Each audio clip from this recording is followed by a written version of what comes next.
नमस्कार। उनके खत और आप की 393वीं कड़ी 393rd एपिसोड लेकर मैं एक बार फिर आपसे मुखातिब हूँ।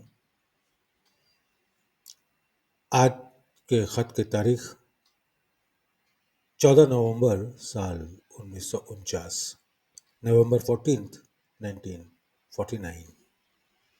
लीजिए सुनिए। मेरे इस खत का मतलब ये है कि हमारे यहाँ अभ्यासियों में तरक्की के आसार नुमाया इस वजह से जल्दी नहीं होते कि वो ईश्वर की खुशामद में लगे रहते हैं। भक्ति का जज्बा हकीकी मायनों में पैदा ही नहीं होता। आप खुशामद और भक्ति खुद समझ गए होंगे।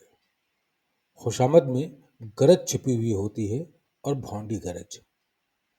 भक्ति में भी गरज होती है, मगर उस गरज के बाद कोई गरज हो ही नहीं सकती और न ख्याल में आती है।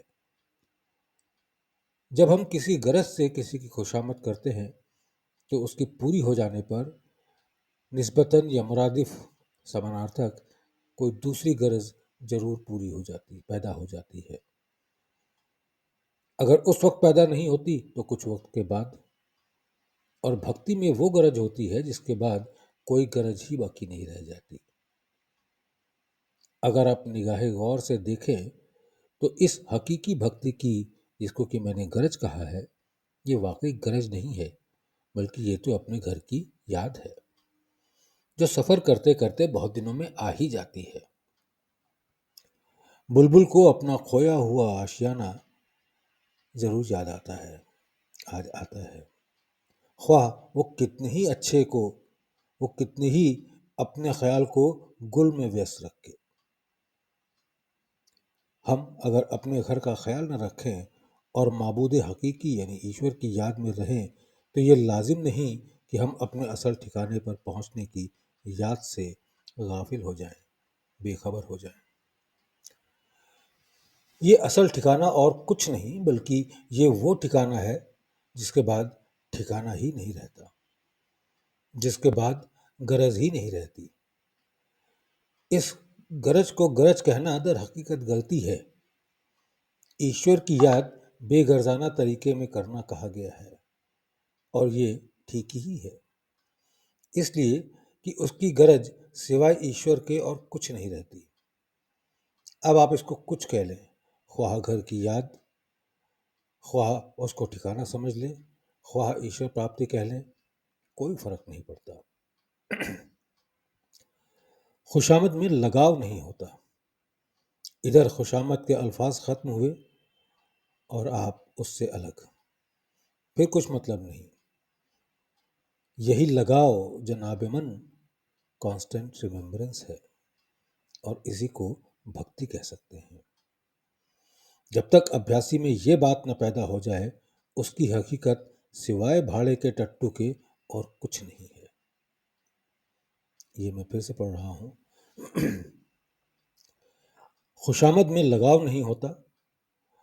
इधर खुशामद के अल्फाज खत्म हुए और आप उससे अलहदा, फिर कुछ मतलब नहीं।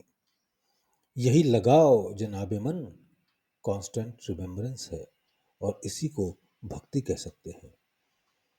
जब तक अभ्यासी में ये बात ना पैदा हो जाए उसकी हकीकत सिवाय भाड़े के टट्टू के और कुछ नहीं है। इस जमाने में जितनी भी पूजाएं हो रही हैं करीब करीब सब खुशामद के दायरे में आ रही हैं। इसलिए लोग तमाम उम्र त्राही त्राही करते रहते हैं और कुछ फायदा नहीं होता। जब किसी बादशाह की सल्तनत में कसीर तादाद में बड़ी संख्या खुशामदियों की जमा हो जाती है तो काबिलियत अपने असल पैमाने पर काम करना छोड़ देती है और निजाम यानी व्यवस्था बिगड़ने लगती है। फिर क्या होता है कि बादशाह के लिए ये लाजिम हो जाता है कि किसी जरिए से उनकी खुशामद छुड़वाई जाए ताकि वो असल काम के बने और इसी के लिए कोशिश की जाती है। होता यह है कि इस कोशिश में उन पर जब्र और सख्ती की जाए, जब्र ज्यादती। ہوتا یہ ہے کہ اس کوشش میں ان پہ زبر اور سختی کی جائے تاکہ وہ سدھریں۔ اغلب ہے، مطلب نشچت ہے کہ قدرت کاملہ نے یعنی ایشور نے یہ رخ لے لیا ہو۔ یہ مضمون میں نے سب کے لیے کامن لکھا ہے۔ اس سے پہلے جو رجسٹری شدہ لفافے میں مضمون جا چکا ہے اس میں چند باتیں اور لکھنے کو رہ گئی تھیں کیونکہ بھیجنے کی جلدی تھی، مگر خیر جو کچھ بھی لکھا ہے وہ کافی ہے۔ میں نے بہت سے مضمون خطوں میں لکھے اس لیے کہ لوگ ان کو پڑھ کر فائدہ اٹھائیں، مگر دیکھا یہ گیا ہے کہ واہ واہ کر کے رکھ دیے گئے۔ یہ مضمون، یہ میٹر بہت کام کے ہیں اور اس سے غلطیوں کا اور خطرات کا تحفظ مینس بچاؤ ہوتا ہے جو عام ہو رہی ہیں۔ بچوں کو دعا گو رام چندر۔